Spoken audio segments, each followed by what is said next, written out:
ಬೇಸಿಗೆಗಾಲ ಇರೋದ್ರಿಂದ ದೇಹ ಟ್ಯಾನ್ ಆಗೋದು ತುಂಬಾ ಕಾಮನ್ನು. ಕೈಗಳು, ಕಾಲುಗಳು, ಮುಖ ಎಲ್ಲನೂ ಟ್ಯಾನ್ ಆಗತ್ತೆ.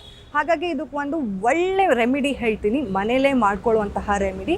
ಏನಪ್ಪ ಅಂದರೆ ಬಾಡಿ ಮಾಸ್ಕ್. ಈ ಬಾಡಿ ಮಾಸ್ಕ್ಗೆ ಏನೆಲ್ಲ ಇಂಗ್ರೀಡಿಯೆಂಟ್ಸ್ ಬೇಕು ಅನ್ನೋದಾದರೆ, ಕಡಲೆ ಹಿಟ್ಟು 4ರಿಂದ 5 ಚಮಚ, ಹಾಗೆ ಮುಲ್ತಾನಿ ಮಟ್ಟಿ 3 ಚಮಚ, ನಿಂಬೆ ರಸ ಒಂದು 3 ಟೇಬಲ್ ಸ್ಪೂನ್, ಹಾಗೆ ಮೊಸರು ಅಗತ್ಯಕ್ಕೆ ತಕ್ಕಂತೆ. ಈಗ ಹೇಗೆ ಇದನ್ನು ಪ್ರಾಸೆಸ್ ಮಾಡೋದು ಅನ್ನೋದಾದರೆ, ಫಸ್ಟು ನಾವು ಕಡಲೆ ಹಿಟ್ಟನ್ನು ತಗೊಂಡು ಅದಕ್ಕೆ ಮುಲ್ತಾನಿ ಮಟ್ಟಿನ ಹಾಕಿ ಚೆನ್ನಾಗಿ ಮಿಕ್ಸ್ ಮಾಡಿ ಒಂದು 2 ಟೇಬಲ್ ಸ್ಪೂನಷ್ಟು ನಿಂಬೆ ರಸನ ಹಾಕಿ, ಮತ್ತು ನಮಗೆ ಗಟ್ಟಿ ಪೇಸ್ಟ್ ಆಗೋದಕ್ಕೆ ಮೊಸರನ್ನು ಹಾಕಬೇಕು. ಚೆನ್ನಾಗಿ ಇದನ್ನು ಎಲ್ಲ ಕಂಪ್ಲೀಟಾಗಿ ನಾವು ಮಿಶ್ರಣ ಮಾಡ್ಕೊಂಡ ನಂತರ ನಮ್ಮ ದೇಹಕ್ಕೆ ಅಪ್ಲೈ ಮಾಡಿ ಒಂದು 15ರಿಂದ 20 ನಿಮಿಷಗಳ ಕಾಲ ಅದನ್ನು ಬಿಡಬೇಕು. ಕಂಪ್ಲೀಟಾಗಿ ಅದು ಡ್ರೈ ಆದಮೇಲೆ ನಾವು ನೀರಿನಿಂದ ತೊಳಿಬೇಕು. ನೆನಪಿರಲಿ, ಸೋಪನ್ನು ಬಳಸಬಾರ್ದು. ಸೋಪನ್ನು ಬಳಸಿದ್ರೆ ಅದು ಇಮಿಡಿಯೇಟಾಗಿ ಕೆಮಿಕಲ್ ರಿಯಾಕ್ಷನ್ ಆಗ್ಬೋದು. ಹಾಗಾಗಿ ಸೋಪನ್ನು ಬಳಸದೆ ನೀರಿನಲ್ಲಿ ಕಂಪ್ಲೀಟಾಗಿ ನಾವು ತೊಳೆಯೋದ್ರಿಂದ ನಮ್ಮ ದೇಹದಲ್ಲಿ ಏನು ಟ್ಯಾನ್ ಆಗಿರುತ್ತೆ ಅದು ಕಡಿಮೆ ಆಗ್ತಾ ಬರುತ್ತೆ. ಇದನ್ನು ವಾರಕ್ಕೆ ಒಂದು 2ರಿಂದ 3 ದಿನಗಳ ಕಾಲ ಉಪಯೋಗಿಸೋದು